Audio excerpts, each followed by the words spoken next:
A revolta da vacina foi um levante popular, ocorrido entre os dias 10 e 16 de novembro de 1904, na cidade do Rio de Janeiro, então capital do Brasil. A rebelião foi ocasionada pelas reformas implementadas na cidade pelo prefeito Pereira Passos. No início do século XX, o planejamento urbano do Rio de Janeiro, herdado do período colonial, não condizia com a condição de capital e centro de atividades econômicas de nosso país. Além disso, a cidade sofria com sérios problemas de saúde pública. Doenças como varíola, peste bubônica e a febre amarela vitimavam a população e preocupavam as autoridades. Nesse contexto, o médico sanitarista Oswaldo Cruz foi encarregado do saneamento da cidade. Inicialmente, o sanitarista enfrentou a febre amarela, combatendo a doença através da eliminação de mosquitos e isolando doentes em hospitais. Na época, agentes de saúde adentravam residências à força, em busca de focos de mosquito e para fazer a higienização desses locais. Os agentes também poderiam exigir a reforma do imóvel, assim como sua interdição ou demolição. Eles também encaminhavam quem estivesse doente para hospitais. Em seguida, Oswaldo Cruz voltou-se contra a peste bubônica, cujo combate exigia o extermínio de ratos e pulgas e a limpeza e desinfecção de ruas e casas.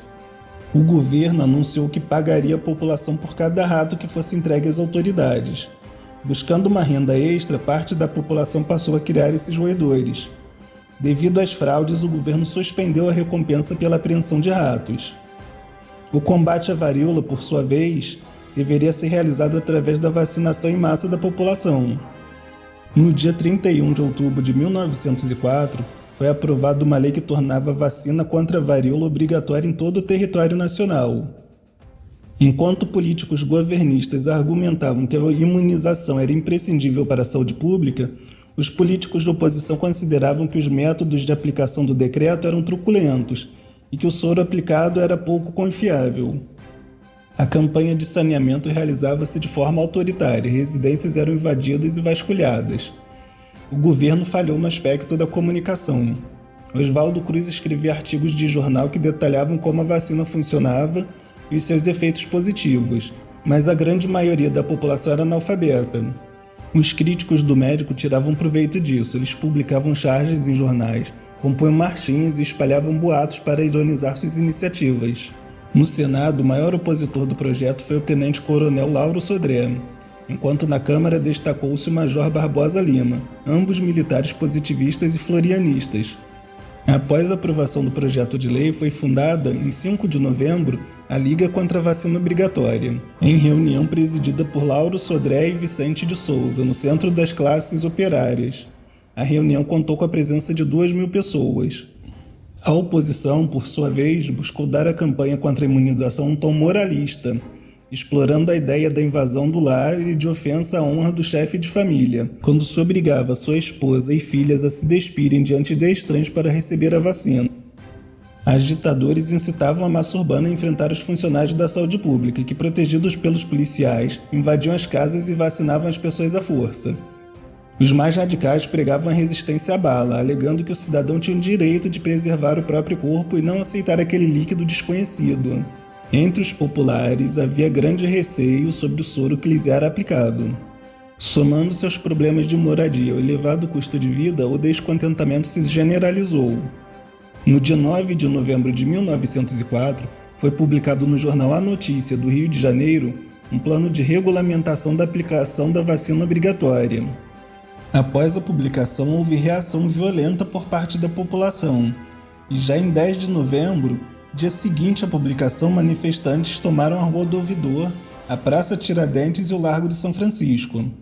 As agitações se iniciaram quando um grupo de estudantes começou uma manifestação no Largo de São Francisco. O grupo desceu a Rua do Ouvidor, onde o orador, o estudante Jaime Cohen, foi intimado a ir até a delegacia. Houve reação popular contra a ação da polícia, acarretando na prisão de 15 pessoas.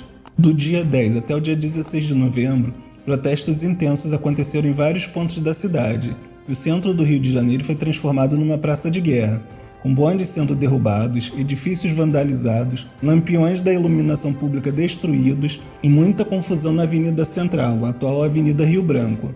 Manifestantes e polícia trocaram tiros e até paralelepípedos foram lançados contra as forças de repressão. A revolta popular teve o apoio de militares. Lauro Sodré e Barbosa Lima tentaram garantir para si a liderança do movimento, atribuindo um sentido político à rebelião. Junto aos líderes do centro das classes operárias, eles conspiravam para derrubar o governo através de um golpe de Estado. A princípio, o golpe havia sido planejado para o dia 17 de outubro de 1904, data do aniversário de Lauro Sodré, a quem seria entregue a presidência. A imprensa denunciou a conspiração, obrigando os revoltosos a adiarem seus planos. O golpe então foi previsto para ocorrer durante o desfile militar, do dia 15 de novembro. No entanto, os distúrbios que ocorriam fizeram com que o desfile militar fosse suspenso. No dia 14 de novembro foi realizada uma reunião no clube militar. À noite, parte do grupo que participara do encontro foi para a Escola Preparatória e Tática de Realengo e tentou sublevá-la. A reação do comandante, General Hermes da Fonseca, frustrou o plano dos golpistas.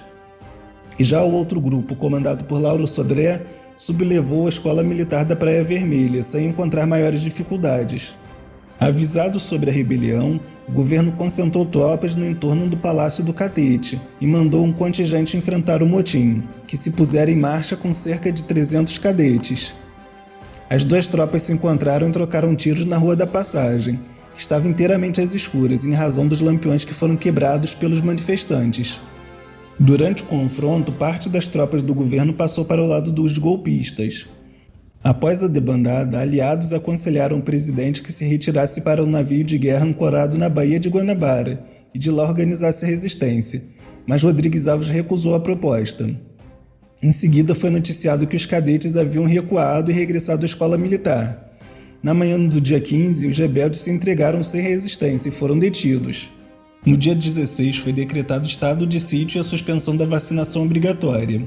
As operações repressivas tiveram como foco o bairro da Saúde, que o jornal governista O País classificou como o último reduto do anarquismo. Pouco antes do assalto final ao bairro, foi preso Horário José da Silva, conhecido como Prata Preta. Capoeirista e estivador, Prata Preta foi um dos principais e mais temidos líderes da revolta, liderando os manifestantes nas barricadas da Saúde. Antes de sua prisão, ele ainda tirou a vida de um soldado do exército e feriu 2 policiais. Até o dia 20, focos isolados de revolta ainda se mantinham, mas diante da repressão, o movimento foi perdendo a força. Na repressão que se seguiu à revolta, as forças policiais prenderam uma série de suspeitos e indivíduos considerados desordeiros, tivessem eles relação com a revolta ou não. O saldo total foi de 945 pessoas presas na Ilha das Cobras, 30 mortos, 110 feridos e 461 deportados para o estado do Acre. No ano de 1908, uma nova e intensa epidemia de varíola voltou a atingir o Rio de Janeiro. Foi só então que a população começou a procurar voluntariamente os postos de saúde para se vacinar. A doença foi erradicada no Brasil somente no ano de 1971. Se gostou de nosso conteúdo, não esqueça de deixar o seu like e se inscrever no canal. Muito obrigado por ter assistido esse vídeo.